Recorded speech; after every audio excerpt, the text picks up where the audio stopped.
Bismillahirrahmanirrahim. Alhamdulillahirabbil alamin. Nahmaduhu wa nasta'inuhu wa nastaghfiruh. Wa na'udzu billahi min shururi anfusina wa min sayyiati a'malina. Man yahdihillahu fala mudilla lahu wa man yudlil fala hadiya lahu. Asyhadu an la ilaha illallah wahdahu la syarika lahu wa asyhadu anna Muhammadan abduhu wa rasuluhu la ilaha illallah. Allah subhanaka la ilma lana illa ma 'allamtana innaka antal alimul hakim. Rabbi ishrah li sadri wa yassir li amri wahlul 'uqdatam min lisani yafqahu qawli waj'alni waziran min ahli. Sama-sama kita muliakan pengasuh pondok pesantren Nurul Al-Faram Kiai Haji Faisal Muhammad Ali SMA serta Al-Mukarramah Ustazah Hadiah Putih Dahlia SPDI, moderator Ustaz Yoni Saputra Al-Mukri, serta sekalian santri akhir sanah angkatan yang ke-6 yang saya cintai dan saya banggakan. Syukur alhamdulillah pada kesempatan pagi menjelang siang hari ini kita dapat berkumpul dalam rangka pembekalan santri akhir sana Pondok Pesantren Nurul Ilmi tahun ajaran 2023-2024. Mudah-mudahan berkumpulnya kita di sini mendapatkan ridho rahmat dan keberkahan dari Allah Subhanahu wa Ta'ala. Salawat dan salam semoga tercurah limpahkan kepada Nabi besar Muhammad sallallahu alaihi wasallam. Alhamdulillah kita masih diberikan nikmat sehat walafiat, nikmat panjang umur, sehingga di hari yang kedua ini di pembekalan santri akhir sana yang kemarin sudah dimulai hari Senin, hari ini ada 2 materi tadi sudah disampaikan oleh rekan saya Ustaz Dr. Muhajirin MEI yang terkait dengan kutu-kutu ras. Dan materi yang kedua ini adalah tentang manajemen lembaga pendidikan. Sebelumnya kalian sudah pernah mendengar belum apa itu manajemen? Apa itu manajemen? Manajemen lembaga pendidikan. Yang namanya manajemen ini adalah ilmu dan seni mengatur daripada proses pemanfaatan SDM secara efektif, didukung tentunya oleh sumber-sumber dalam suatu organisasi untuk mencapai tujuan tertentu. Jadi kalian sudah sering mendengar manajemen, makanya tadi Ustaz Joki sampaikan beliau juga jurusannya manajemen MPI ya, manajemen pendidikan Islam. Makanya di sini yang namanya manajemen, nanti kalau kalian kuliah itu yang banyak materi tentang manajemen nanti di S2 biasanya banyak tentang itu, dan juga di S1 yang fokus di manajemen pendidikan Islam seperti Ustaz Joki tadi sampaikan. Tentunya yang namanya manajemen sebuah lembaga pendidikan ini sangat penting sekali. Ini kalian nanti di masyarakat kan tidak tahu gitu ya, kalian akan jadi apa nanti di masyarakat. Yang terpenting ilmu yang sudah didapatkan di pondok pesantren mudah-mudahan bermanfaat di masyarakat. Manajemen ya. Nah, di sini ada fungsi daripada manajemen. Menurut teori itu ada 4 daripada fungsi manajemen. Pernah saya sampaikan waktu itu ada planning, ada perencanaan, kemudian ada organizing, perorganisasian, dan actuating, pelaksanaan, dan controlling, pengawasan. Ketika kalian terjun di organisasi ISNI, tentunya sudah pada tahu ada planning, biasanya kalian bikin yang namanya perencanaan dalam bentuk biasanya proposal, ya, planning. Di planning dulu tuh, bikin proposalnya, kemudian nanti pelaksanaannya, kemudian ada pengawasan, ada evaluasi, ada pelaporan, ya, namanya laporan pertanggungjawaban. Ya, itu kalian sudah pernah lakukan ketika menjadi pengurus ISNI. Itu sebagai modal kalian berorganisasi untuk bekal nanti di masyarakat. Ya, ini sudah pada tahu fungsi manajemen. Ada 4, ya. Nah, di sini ada macam-macam manajemen. Yang pertama, manajemen berdasarkan sasaran atau tujuan yang hendak dicapai. Karena yang namanya lembaga pendidikan kalau tidak dimanage dengan baik, amburadul, ya. Makanya harus dimanage dengan baik. Ada ilmunya untuk yang namanya memanage sebuah lembaga pendidikan. Tidak main-main, pasti ada tujuannya. Tujuannya apa sih? Nah, pasti intinya untuk mencerdaskan anak bangsa yang tadinya tidak tahu menjadi tahu, ya. Kemudian yang kedua, manajemen berdasarkan struktur. Ada strukturnya kan, biasanya ada ketua, sekretaris, bendahara dan lain-lain. Itu struktur, ya. Kemudian manajemen berdasarkan teknik. Apa teknik itu? Pengelolaan daripada organisasi. Biasanya di sebuah lembaga organisasi itu ada KSB. Apa KSB? Ada yang tahu apa itu KSB? Itu terpenting di sebuah organisasi. Apa itu KSB? Halo? KSB itu apa? Nggak tahu? PSB. Kalau KSB itu apa? Itu terpenting. Kalau nggak ada itu ya nggak jalan. Ada KSB. Ayo. Ketua. Terus? Hei, KSB itu apa? Waduh. Yang banat? Yang banin? Waduh. KSB ini terpenting di organisasi. Kalau nggak ada ini ya nggak jalan.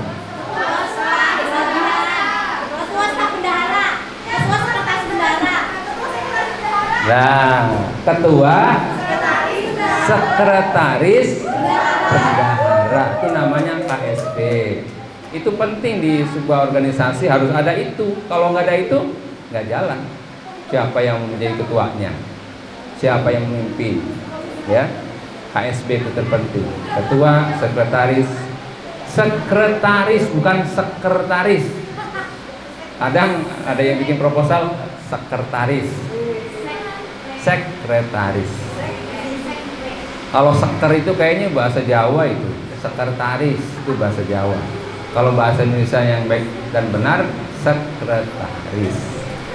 Kemudian ada manajemen berdasarkan personal organisasi, personalnya ya, SDM. Kemudian manajemen berdasarkan informasi dan manajemen lingkungan. Itu macam-macam daripada manajemen. Kemudian, ada kesalahan daripada manajemen itu. Bisa salah tuh kalau tidak di-manage dengan baik. Apa yang pertama? Belum adanya pola struktur organisasi yang seragam. Jadi belum terpola tuh. Ketuanya belum ada, sekretarisnya belum ada, bendaharanya belum ada. Kadang juga ketua merangkap sekretaris, merangkap bendahara, merangkap anggota. Ya capek. Ini berarti belum bisa menjadi seorang pemimpin. Ya, Hamid, belum bisa menjadi seorang pemimpin. Karena yang namanya pemimpin yang baik, yang berhasil adalah yang mampu menggerakkan orang lain. Ketua tugasnya apa? Sekretaris tugasnya apa? Bendahara tugasnya, anggota bagian-bagian itu tugasnya apa? Itu harus jelas. Jangan sampai ketuanya dia, wakilnya dia, sekretarisnya dia, bendahara dia, pusing sendiri. nyuruh siapa. Makanya dinamakan pemimpin yang baik adalah yang bisa bagi-bagi tugas. Ya, jangan dipegang sendiri. Yang ada itu pusing. Ya, berarti kayak tukang cukur rambut. Dia sendiri kan? Ya, di situ intinya harus job description-nya harus jelas. Kemudian belum adanya kesatuan bahasa dan manajemen. Bahasanya masih campur aduk ya. Jadi manajemennya masih acak-acakan. Belum adanya minat manajemen di beberapa pejabat pimpinan. Kemudian belum adanya keseragaman tentang cara tata kerja instansi. Tidak efektifnya pelaksanaan dari para pengawasan, karena yang namanya manajemen itu ada juga pengawasan ya, harus diawasi. Kurang tepatnya koordinasi, makanya harus ada koordinasi, jangan jalan masing-masing. Kalau tidak ada koordinasi, ya pasti itu saling salah menyalahkan, itu ya. Makanya harus nanti kalian di masyarakat koordinasi. Kalian belajar dari pondok pesantren, saling berkoordinasi antara bagian yang satu dengan yang lainnya, koordinasi. Oh ini apa yang kurang, oh ini apa yang ini, oh terkait dengan ini gimana nih. Jadi musyawarah itu terpenting ya. Nah, penting saling komunikasi, saling koordinasi antar yang satu dengan yang lainnya. Oke, kemudian tidak sesuainya rencana. Kadang rencana dengan pelaksanaan itu kan kadang tidak sesuai. Tinggal nanti ketika di pelaporan, oh ini yang sudah terlaksana, oh ini yang belum terlaksana. Paling seperti itu. Program dibuat, dilaksanakan, mana yang terlaksana, mana yang tidak terlaksana. Apa kendalanya kalau tidak terlaksana gitu? Apa kendalanya nih? Apa kurang biaya? Apa kurang koordinasi? Apa kurang apa? Ya intinya harus jelas itunya ya. Ada juga terjadi perbedaan pendapat antara pimpinan satu dan yang lainnya, beda pendapat, enggak satu visi misi, pasti berantakan kalau kayak gitu. Itu salah ya. Jadi harus satu visi dan misi. Jangan sampai tujuannya itu yang satu pengen ke Bandung, satu pengen ke Jakarta. Ini nggak bakalan nyambung. Jadi harus satu visi misi. Nggak bakalan bisa kalau kayak gitu. Harus satu arah, tidak bisa dua arah. Dan birokrasi yang berbelit biasanya banyak aturan-aturan, nggak to the point biasanya seperti itu. Tugas dan kewajiban pegawai yang tidak sesuai dengan keahliannya, malpraktek. Kayak di guru itu harus linear antara ijazah dengan yang dia ajar. Jangan sampai malpraktek. Jurusannya matematika, ngajarnya Al-Quran hadis. Jangan sampai dia itu bahasa Inggris, ngajarnya IPA. Nanti yang ada pada nyasar. Jadi jurusannya dia bahasa Inggris, ngajar bahasa Inggris. Kalau dia IPA, ngajar IPA. Kalau dia itu jurusannya agama, yang ngajar agama. Kalau dia dokter, nyuntik orang, ya. Jadi istilahnya jelas. Kalau dia itu dokter ya, apoteker, dokter harus jelas. Sekarang banyak yang malpraktek. Jadi linear. Kalau dia jurusannya itu PAI, ngajar agama. Dia PKN, ngajar PKN. Ya, makanya di situ di data guru itu harus jelas. Oh ini ijazahnya bahasa Inggris, ngajar pelajaran bahasa Inggris. Kan ada juga yang dia itu SAG, ngajarnya Penjas. Ada juga. Nah itu jadi harus keahliannya harus sesuai ya. Adanya dualisme kepemimpinan, ada dua kepemimpinan, itu nggak bakalan beres tuh. Tidak dibuat skala prioritas kegiatan. Jadi skala prioritas itu mana yang didahulukan, mana yang dibelakangkan. Jadi istilahnya harus jelas, tidak pernah melaksanakan evaluasi. Ya, Indah, evaluasi. Contoh, melakukan kegiatan, setelah itu ada evaluasi. Gimana nih acara? Apa yang kurang nih? Nah, kurangnya ini, nanti kedepannya diperbaiki. Itu namanya ada evaluasi. Oke. Ini yang harus dilakukan oleh organisasi. Kalau tadi kesalahannya, kalau ini yang harus dilakukan oleh organisasi. Pembentukan pola struktur organisasi yang seragam, harus seragam. Kemudian pembentukan satuan bahasa dan manajemen. Ini kebalikannya berarti ya, penumbuhan minat manajemen di beberapa pejabat pimpinan. Perlu adanya seragam tentang cara tata kerja dan seterusnya. Dilaksanakan pengawasan efektif, koordinasinya tepat, kemudian relevan, keterbukaan, komunikasi antar atasan dan bawahan. Jangan ada istilah jaim. Apa jaim? Jaga image. Jadi istilahnya kita itu dimanapun berada, jangan jaim. Kalau nggak ditanya, nggak nanya. Ada yang kayak gitu nggak? Jadi kita itu kepada orang itu jangan kita diem, ditanya jawab, nggak ditanya diem. Jadi harus komunikatif dimanapun kita berada. Kalau pengen banyak saudara, banyak teman, jangan jaim. Terus terang saya dimanapun berada, sama siapapun yang namanya tegur sapa tuh selalu. Nanti ketemu saudara di situ. Sama orang jualan juga sama, tanya asalnya dari mana, jadi kenal. Pada siapapun ngobrol. Jadi kita itu jangan diem, ditanya jawab seperlunya. Kemudian nggak balik bertanya, itu kan paling nggak enak. Kita nanya dari mana, dari situ. Udah jawab kan? Udah diem, kita nggak enak. Tidak dua arah, cuma satu arah saja kalau seperti itu.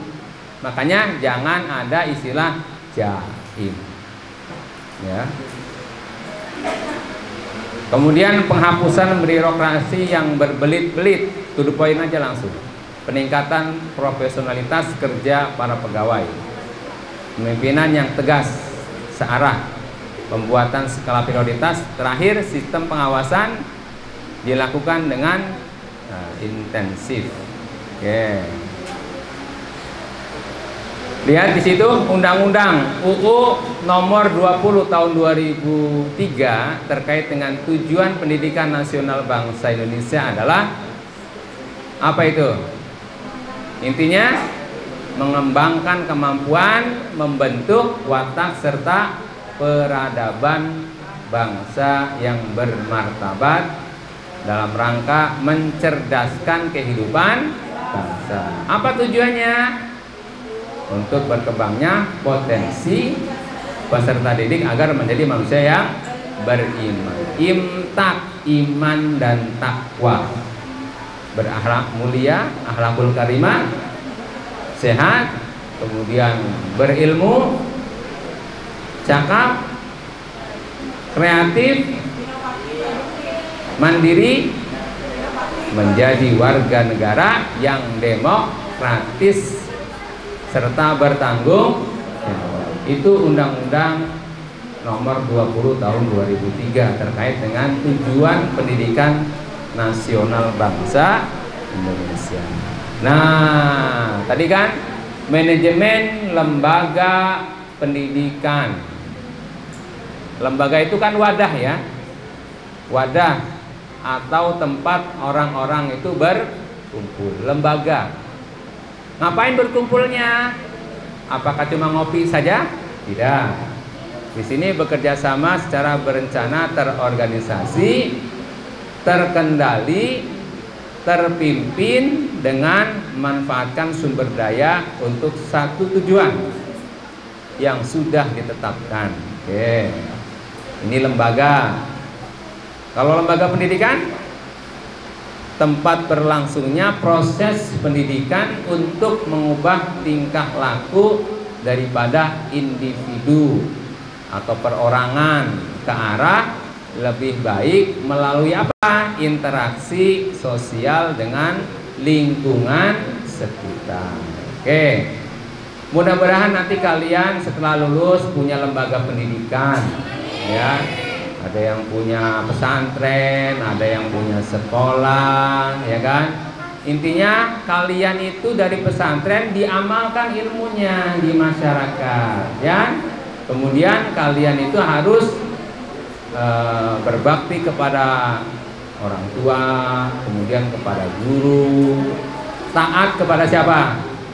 Ibadah kepada Allah, ya intinya, dan Rasulnya. Oke. Nah, lihat di sini, perhatikan, ada sistem pendidikan di Indonesia itu ada 3. Kalian pernah dengar nggak? Sistem pendidikan di Indonesia itu ada 3. Ini diatur dalam Undang-Undang Sikdiknas tahun 2023. Pendidikan sistemnya ada 3. Ada pendidikan formal, ada pendidikan non formal, ada pendidikan informal. Apa saja? Pendidikan formal, pendidikan non formal, pendidikan informal. Kita lihat di situ apa itu pendidikan formal. Jalur pendidikan yang dibuat secara sistematis, terstruktur, dan berjenjang. Nah, ada ciri-cirinya itu di situ. Biasanya yang namanya pendidikan formal, dia itu legal formalnya ada. Ada yang namanya izin operasionalnya ada. Kemudian ada kurikulumnya, ada jadwal pelajarannya, ada di situ contoh spesifikasi daripada gurunya itu, contoh harus S1, minimal S1. Perhatikan, kalian kalau mau jadi guru minimal S1. Kalau belum S1 nggak bakalan jadi guru. Yang ada cuma staf, karyawan biasa. Kalau guru harus punya ijazah minimal S1. Nanti kalian kuliah terserah mau mengambil apa saja, yang terpenting jangan ngambil komputer. Nanti dikejar-kejar orang. Ngambil komputer, iya, namanya ngambil komputer kan kejar-kejar orang.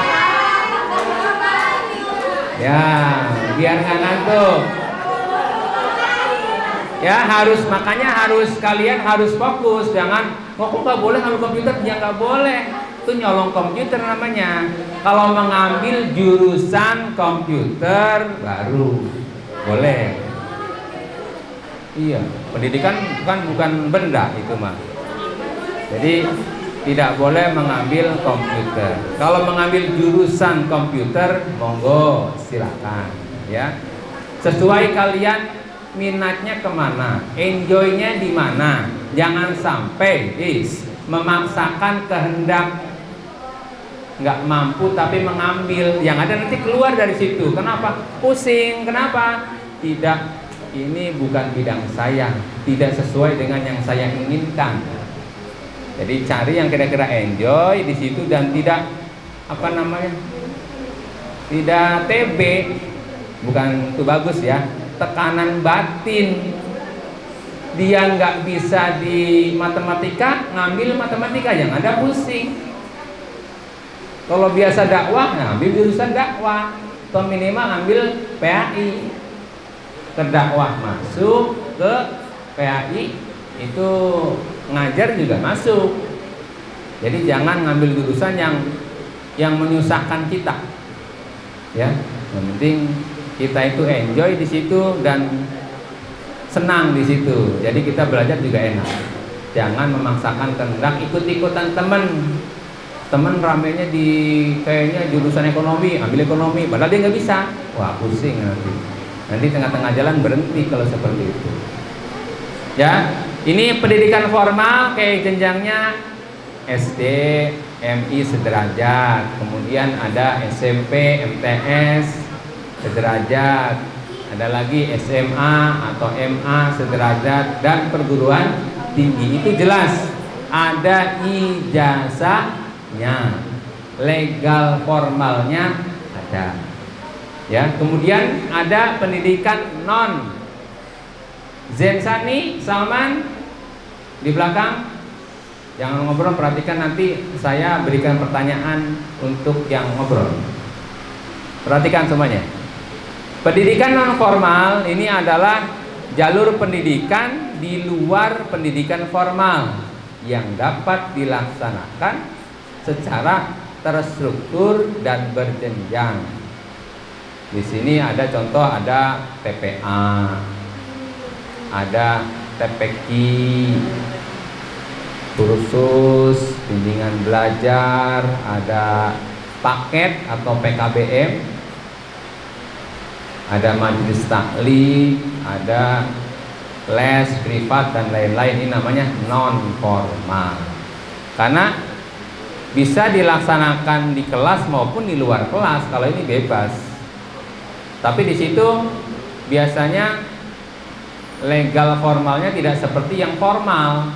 Kalau yang formal kan ada kurikulumnya, ya kan, kemudian dapat ijazah dari negara, itu ada. Kalau yang non formal itu kadang cuma surat keterangan, ada cuma piagam, bukan dari negara. Kalau ijazah yang formal biasanya sekarang pakai barcode, di foto nanti ada namanya, ada muncul barcode-nya, di foto nanti muncul namanya. Nanti kalian ketika menerima ijazah nanti ada barcode-nya. Setiap anak beda-beda barcode-nya. Di foto pakai HP, di foto muncul namanya Azmal Mubarak, muncul nanti. Itu berarti ijazahnya asli, bukan ijazah abal-abal. Karena ada sekarang itu sarjana yang diginiin jadi monyet. Sarjana ketika di wisuda jadi monyet, itu berarti ijazah abal-abal. Dia nggak kuliah, tahu-taunya di wisuda. Itu bikin ngiri yang pada kuliah 4 tahun.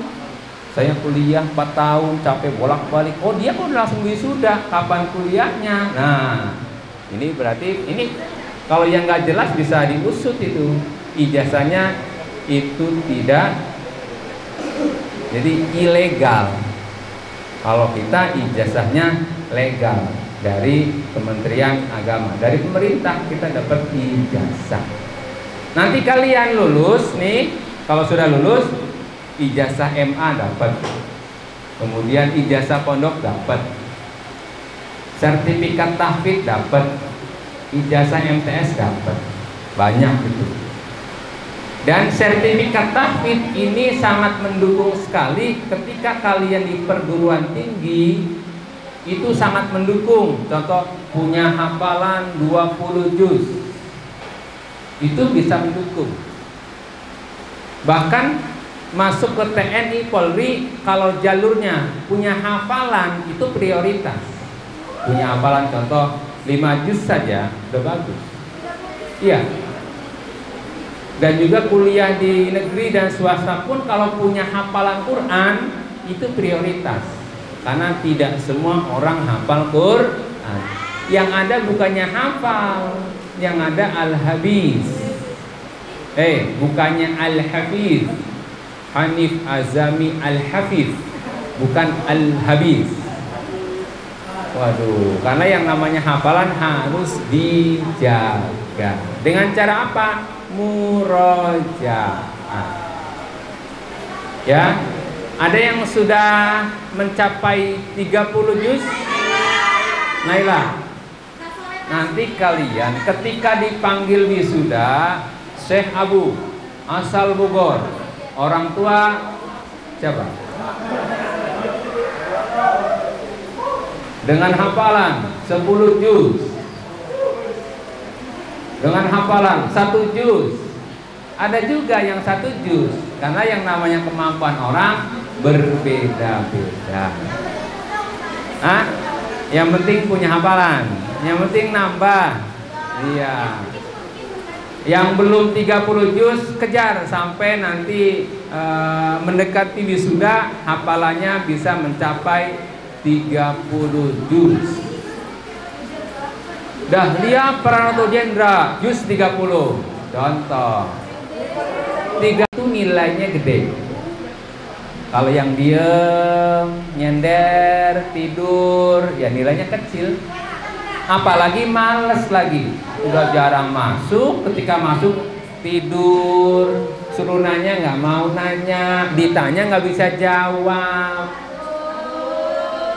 Ya, makanya kalau disuruh bertanya, silakan yang mau bertanya langsung acung. Saya Pak, nanti sama dosen, Cak Rizka, catat Rizka, aktif bertanya. Oh contoh Dimas, catat Dimas, aktif bertanya. Ketika kalian kemarin PPM, kalian merasakan menjadi guru ngajarin bocah-bocah tuh, ada yang nurut, ada yang bandel. Makanya kalau ketika itu, contoh berbalik ya, ketika dibilangin susah, nanti anak pun dibilangin susah. Suruh jangan berisik, wah teriak-teriak. Kemarin merasakan Dimas itu di yayasan apa? Tarbiyatul Aulad. Kebetulan ketua yayasannya teman saya, itu Pak Syafei MPD. Itu langsung japri ke saya. Ini anak buahnya di sini. Oh iya ada di situ. Dimas, kemudian si Hanif dan kawan-kawan. Asmal ya. Ya. Itu ternyata saya nggak tahu. Saya nggak dikasih tahu sama Asmal dan yang lain. Dia langsung japri. Ini anak buahnya dari Nur Ilmi pada di sini nih. Oh ya udah, saya nitip ya. Itu Pak Syafei itu ketua yayasannya teman saya, teman kuliah S2 saya. Ya, Pak Syafei. Nah, ruang lingkup pendidikan. Ada biasanya yang namanya pendidikan itu ruang lingkupnya ada tujuan pendidikan. Yang tadi mencerdaskan kehidupan bangsa. Ada lembaga pendidikan. Nah, apa itu lembaga pendidikan? Ada tempatnya. Kayak model pesantren kan biasanya yang dibangun apa dulu kalau pesantren? Apa dulu biasanya? Biasanya kalau pesantren ada masjid dulu, masjid, kemudian ada asrama atau kobong. Ya pondasi udah oke dah. Pondasi dibikin dulu. Udah bikin pondasi baru bikin bangunan. Bangunan dulu. Bangunannya masjid, ada kelas, ada asrama atau kobong. Kalau zaman dulu kan kobong, masih rumahnya rumah bilik yang di bawahnya kolong tuh. Kemudian masih terbuat dari kayu bambu. Zaman dulu ya, kemudian kalau mau makan nyari kayu bakar di hutan. Masak juga masak sendiri pakai kayu bakar, nyari sendiri. Itu zaman dulu seperti itu. Santri salafiyah itu seperti itu. Kalau kalian makan tinggal makan, waduh enak dah. Jajan tinggal jajan, minta duit ke orang tuanya. Pakai baju tinggal pakai karena di laundry. Wah enak banget kalau sekarang. Kalau dulu tidak seperti itu. Kalian enak, terima beres. Duitnya habis tinggal telepon. Duitnya habis, kirim lagi. Kadang kalau yang cewek itu biasanya kebutuhan untuk 1 bulan. Wah, contoh mie 1 kardus. Di sini mah nggak boleh mie ya. Contoh Denkau 2 renceng. Kemudian biskuit Roma. Jadi ada catatannya semua tuh. Jangan lupa ya dibawa. Nah, kemudian ada kurikulumnya. Nih, kurikulum. Kalau nggak ada kurikulumnya, nggak jelas tujuannya mau kemana.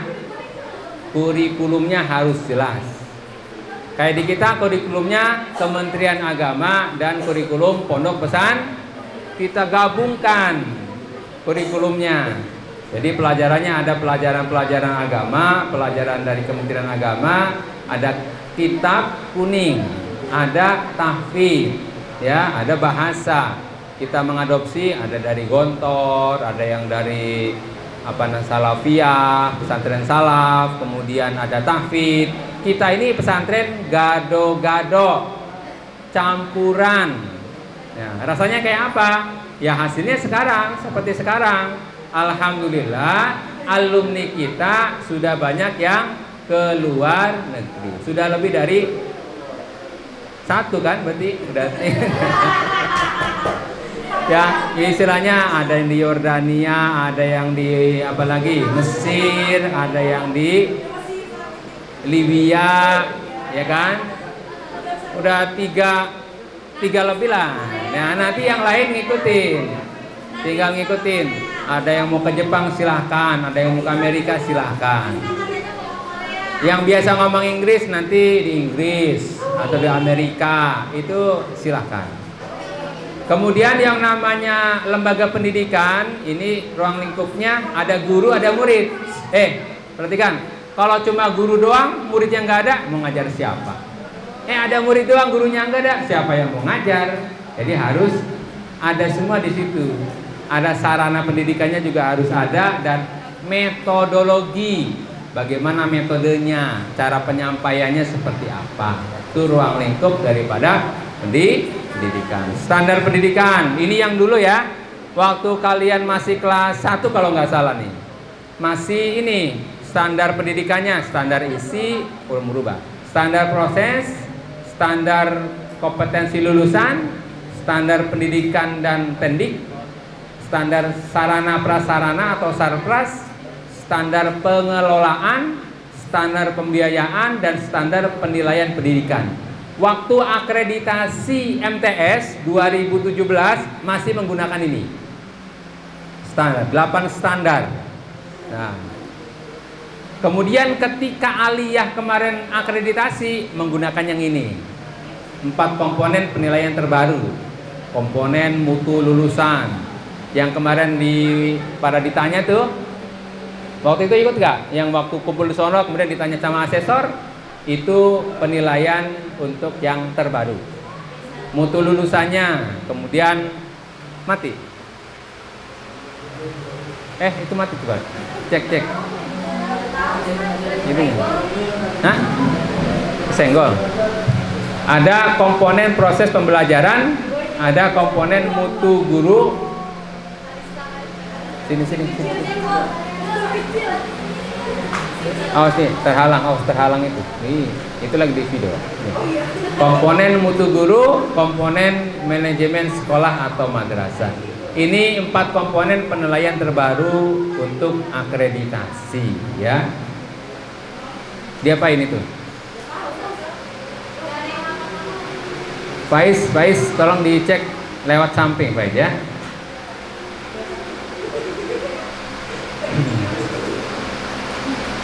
Nah, ini ada perbedaan mendidik dan mengajar. Pernah saya sampaikan waktu itu ketika MOP, mendidik itu adalah upaya pembinaan pribadi, sikap mental, akhlak anak didik. Kalau mengajar, menyampaikan pengetahuan kepada anak didiknya. Oke, jadi ada perbedaan antara mendidik dan mengajar. Kalau mendidik, pembinaan pribadi, ini sikap mentalnya dididik tuh, akhlaknya juga dari bangun tidur sampai tidur kembali. Sedangkan kalau mengajar cuma menyampaikan ilmu pengetahuan kepada anak didik, mau pinter mau bodoh, yang penting sudah disampaikan. Tapi kalau mendidik itu dilihat bagaimana perkembangannya. Ya, kalian di pesantren itu perkembangannya seperti apa? Ya, sudah berubah belum? Yang tadinya bandel jadi baik, ya. Seperti itu. Kemudian yang terakhir, 4 kompetensi guru atau pendidik. Nih, kalian kan calon pendidik ya, calon guru. Ya minimal kalian mengajarkan kepada anak-anak ya. Nanti ada yang jadi guru di lembaga pendidikan, ada di pesantren ya, dan juga ada yang diterjun ke dimanapun. Yang penting kalian berguna untuk agama, nusa dan bangsa. Ada kompetensinya, kompetensi pedagogik. Kalian kalau jadi guru ada kompetensi pedagogik. Ilmu mendidiknya harus tahu ilmu-ilmunya. Itu nanti biasanya diajarkan di perguruan tinggi. Kemudian kompetensi kepribadian. Pribadinya itu baik, yang namanya guru, akhlakul karimah, tutur katanya baik, sopan, ya. Kemudian spiritual, religius, ya Islami, dia ibadahnya rajin, ya pinter. Kemudian terakhir kompetensi sosial, bermasyarakat. Jadi guru itu jangan diem-diem cicing. Tahu cicing? Diem baik. Kalau nggak ditanya diem, ditanya jawab ya. Itu doang, nggak nanya lagi. Aduh, itu capek kalau kayak gitu. Makanya harus komunikasi. Itu jadi guru harus seperti itu. Ya, kemudian kita lihat di sini foto siapa ini? Lah. Ini foto orang-orang ganteng dan orang-orang cantik, ya. Nih, penampilannya itu, ya. Kemudian nah, alhamdulillah, syukur. Ini keluarga Cemara ya, keluarga Cemara. Ya itu saja ya untuk materi. Nanti karena ini waktunya 1 jam, nah nanti tanya jawabnya setelah ini ditutup. Saya akhiri untuk materi manajemen lembaga pendidikan. Saya akhiri dengan baca hamdalah. Akhirul kalam, wallahul muwaffiq ila aqwamit thoriq. Wassalamualaikum warahmatullahi wabarakatuh.